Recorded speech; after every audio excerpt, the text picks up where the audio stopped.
So far, we've discussed researcher responsibility, but it's also important to look at the companies supplying parts and services.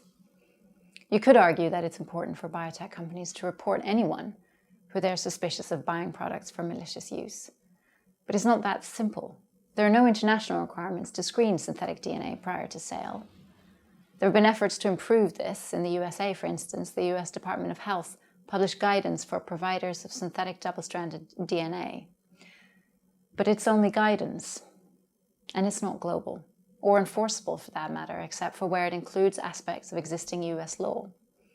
It also doesn't cover single-stranded DNA, which could still pose biosecurity risks. Now, some companies have created an international consortium with a harmonized protocol for screening, but participation is voluntary. And of those companies that do screen, they typically do not assess short strands of DNA less than 200 base pairs in length.